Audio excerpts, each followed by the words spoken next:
ओम शांति। 24 सितंबर 2021 की साकार मुरली है। बाबा ने कहा, मीठे बच्चे, तुम यहाँ श्री कृष्ण जैसा प्रिंस बनने की पढ़ाई पढ़ते हो। तुम्हें पढ़ाने वाला स्वयं भगवान है। तुम यहाँ श्री कृष्ण जैसा प्रिंस बनने की पढ़ाई पढ़ते हो। तुम्हें पढ़ाने वाला स्वयं भगवान है। प्रश्न: बाबा जब भगवान वाच शब्द बोलते हैं तो कई बच्चे भी मूर्छ जाते हैं, क्यों? उत्तर: क्योंकि भगवान तो गुप्त है, वह समझते हैं शायद इस दादा ने भगवान वाच बोला है, परंतु निराकार भगवान को बोलने के लिए जरूर मुख्य चाहिए ना। बाबा कहते हैं, यह वंडरफुल समझने की बात है कि मैं कैसे इसमें प्रवेश कर तुम्हें पढ़ाता हूँ। ओम शांति। भगवानुवाच, भगवान क्या कहते हैं? यह भगवानुवाच किसने कहा? देखने में तो कोई आता नहीं।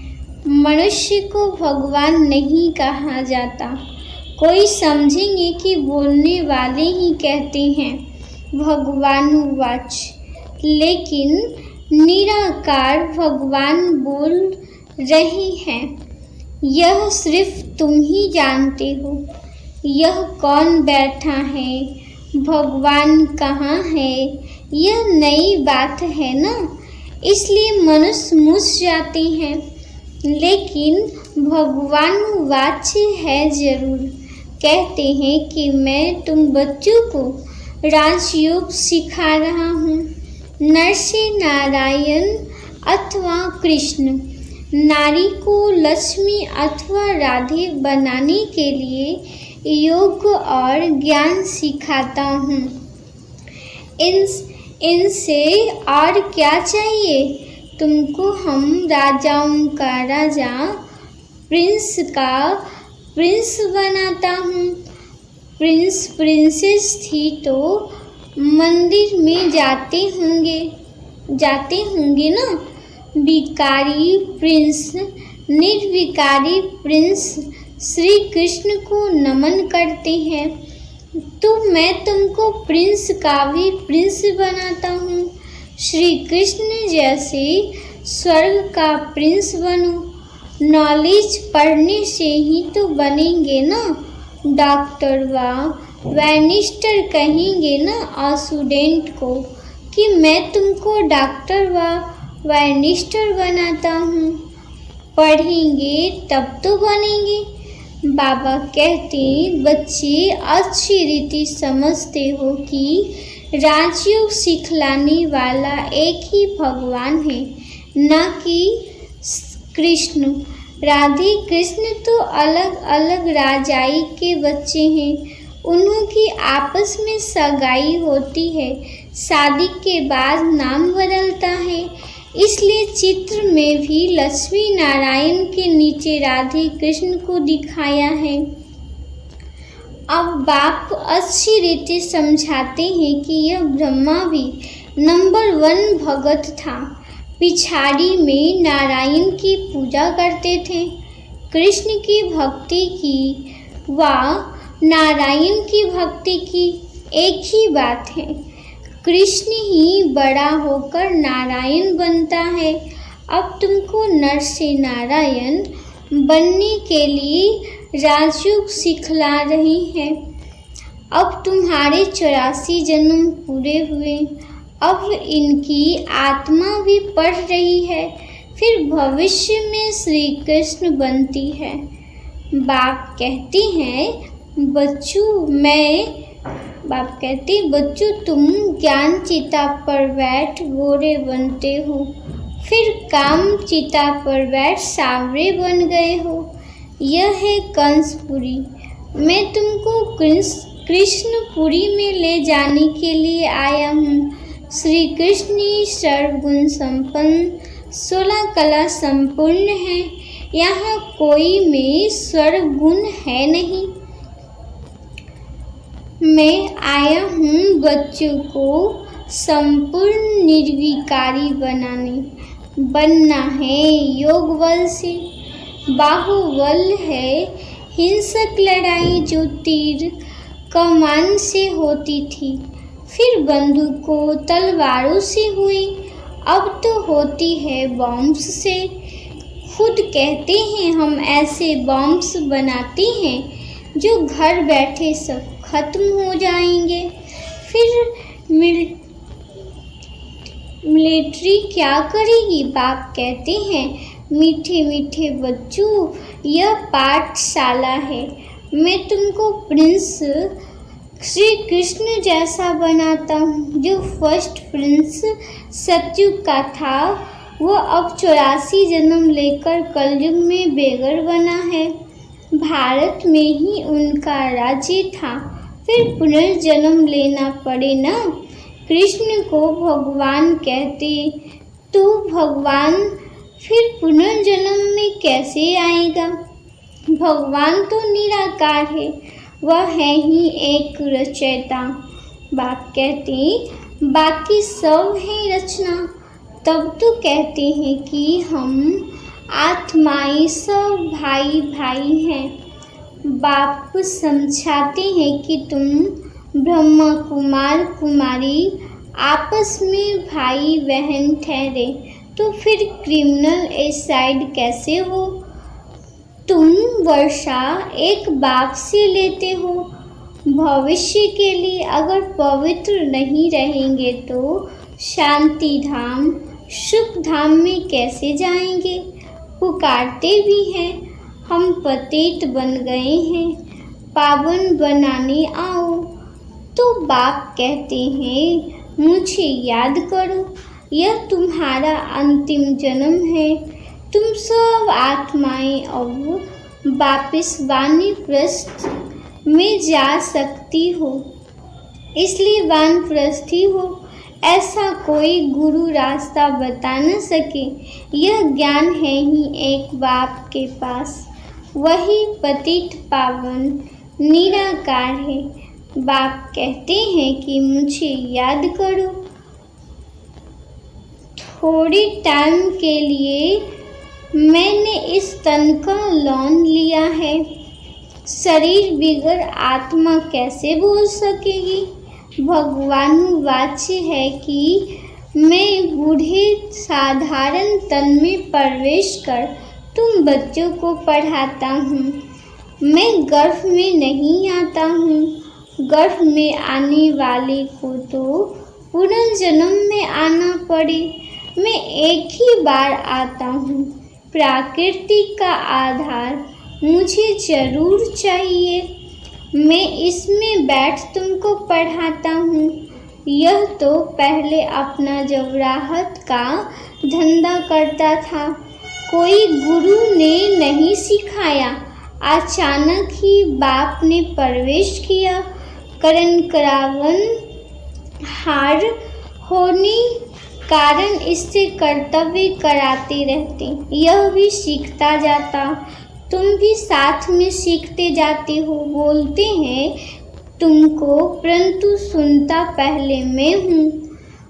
पढ़ाने तुम बच्चों को आता हूँ, परंतु इनकी आत्मा भी पढ़ती रहती है।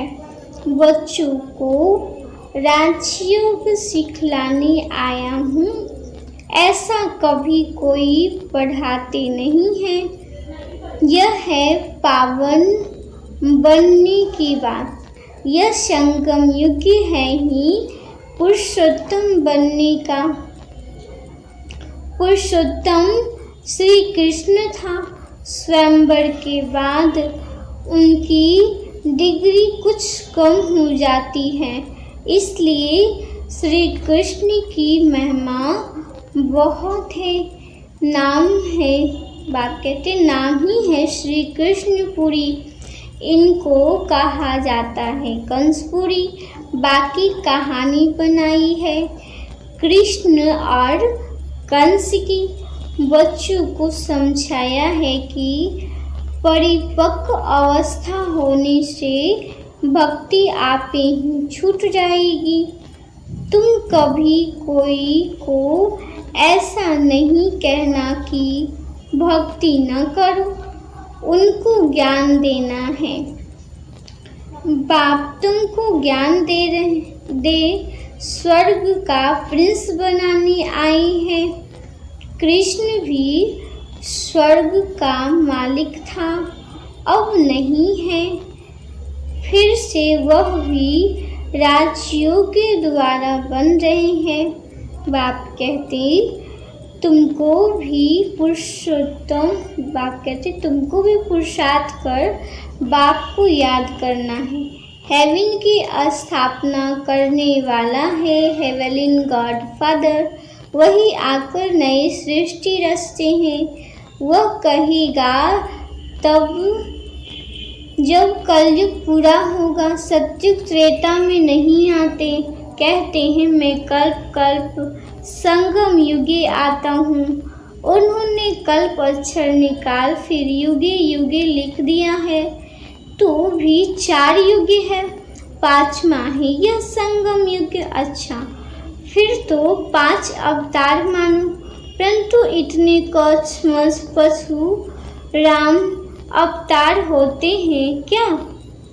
यह सभी है शास्त्रों की बातें। धर्म का नाम और भारत का नाम ही बदली कर दिया है। हिंदू धर्म और हिंदुस्तान कह देते हैं।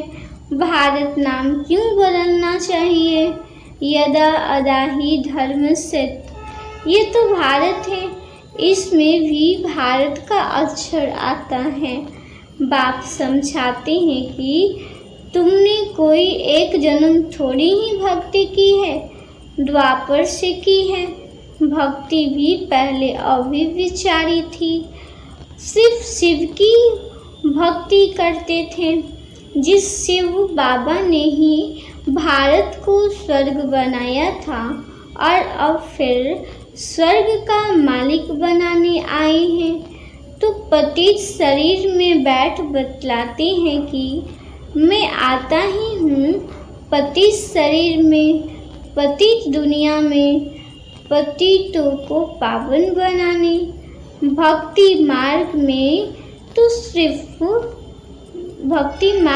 तो फिर भी मेरे लिए बड़ा भारी मंदिर बनाते हैं। कितनी क्लियर बात है। इनमें बाबा की प्रवेशता हुई और गीता आदि पढ़ना छोड़ दिया, भक्ति छूट गई।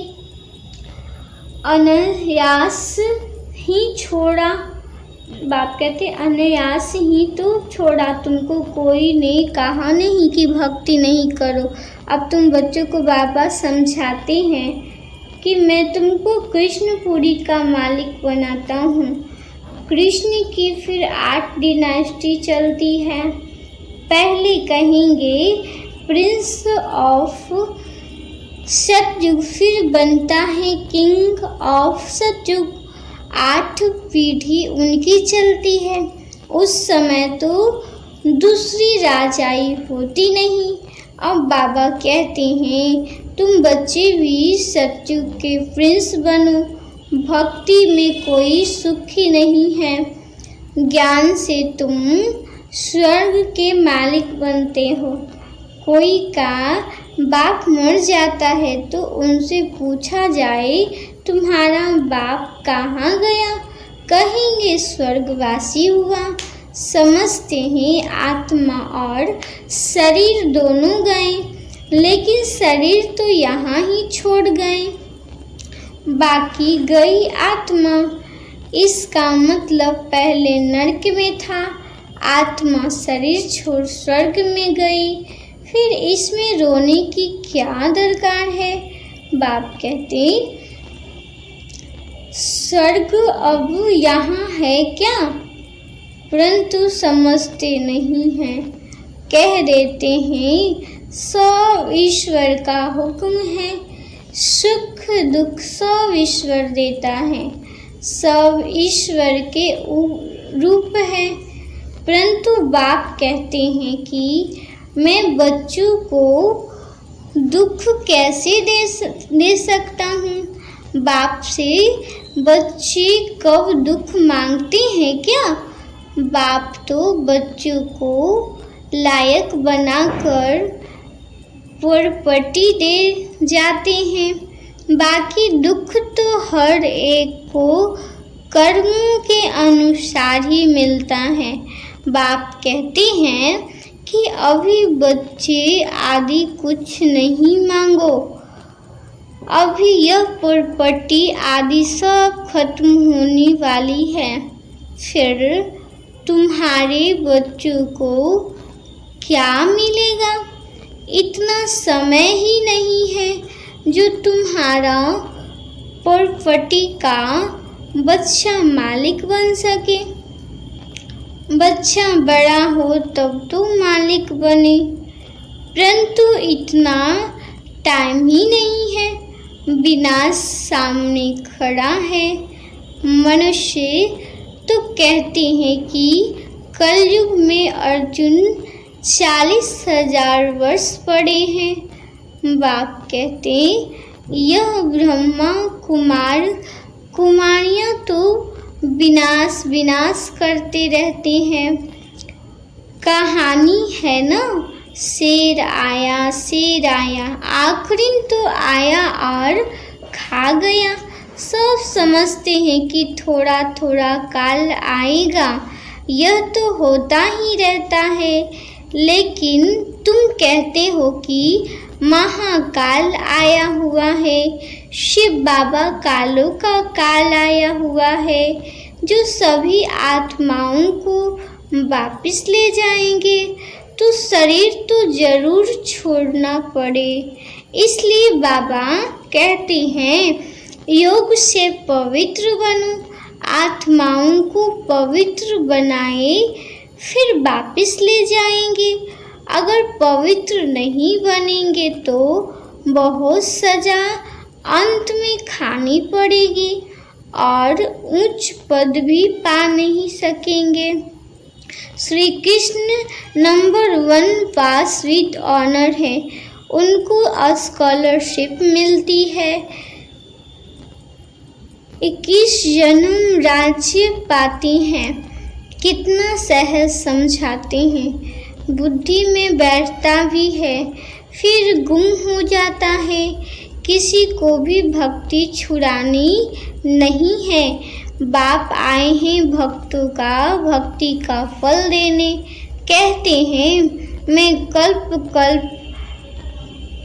पहले मिसल फिर अभी साधारण तन में आया हूँ।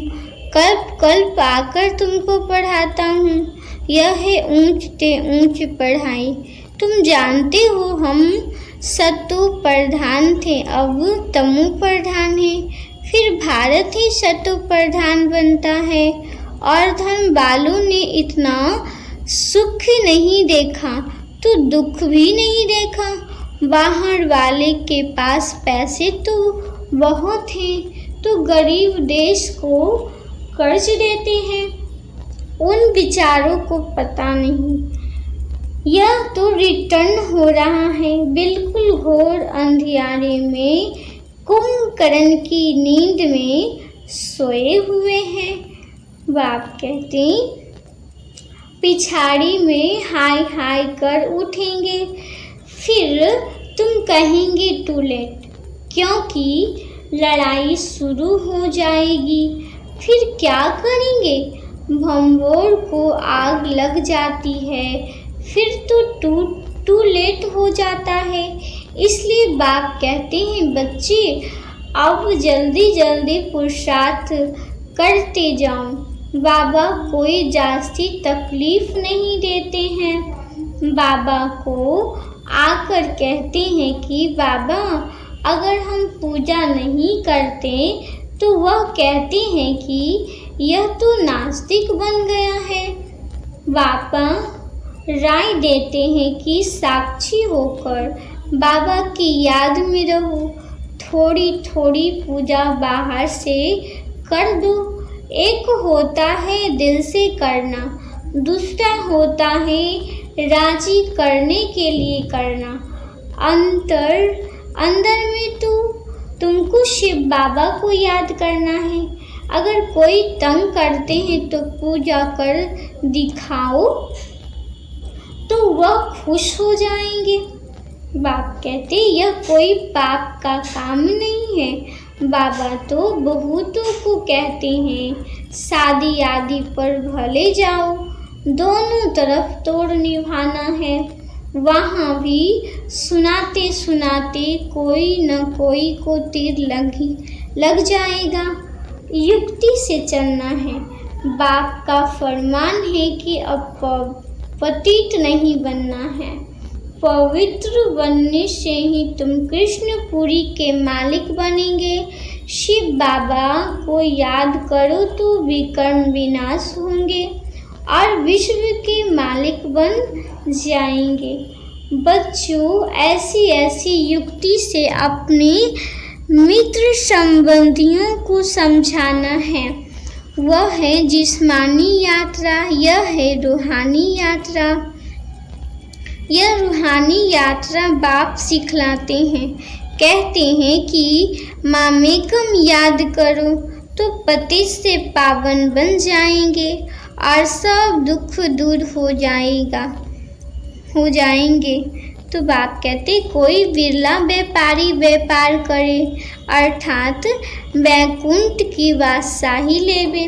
सिरमत पर चलते रहो, ऐसे भी न हो पैसे आदि कहाँ मुफ्त बाप कहते हैं पैसे आदि मुफ्त में जाए, कुछ फल नहीं निकले।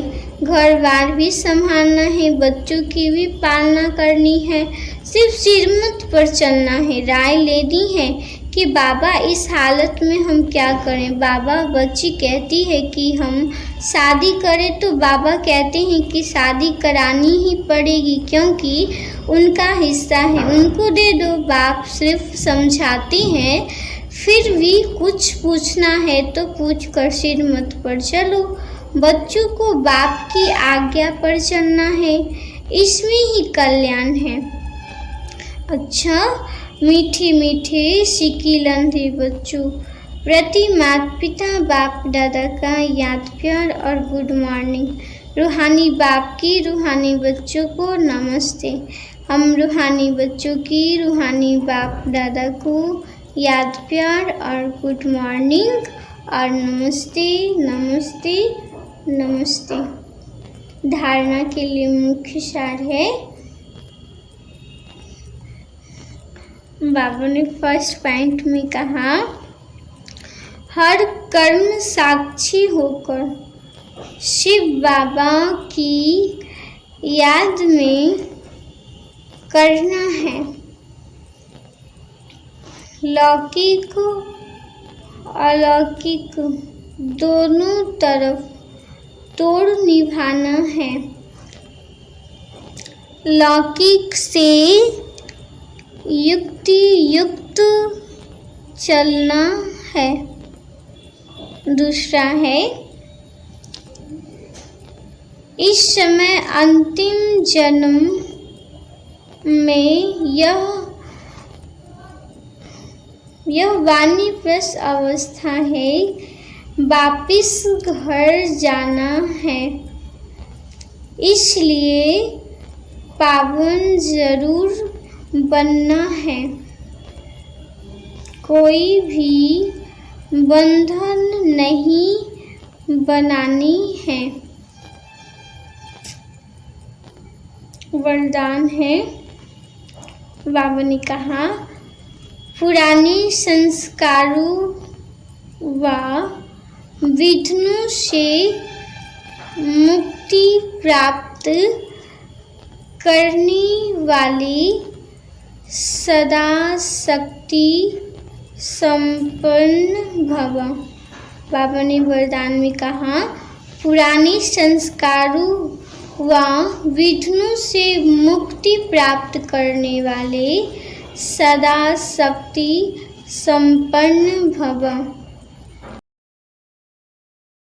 विस्तार है, किसी भी प्रकार के विघ्नों से, कमजोरियों से या पुराने संस्कारों से मुक्ति चाहते हो तो शक्ति धारण करो, अर्थात अलंकारी रूप होकर रहो।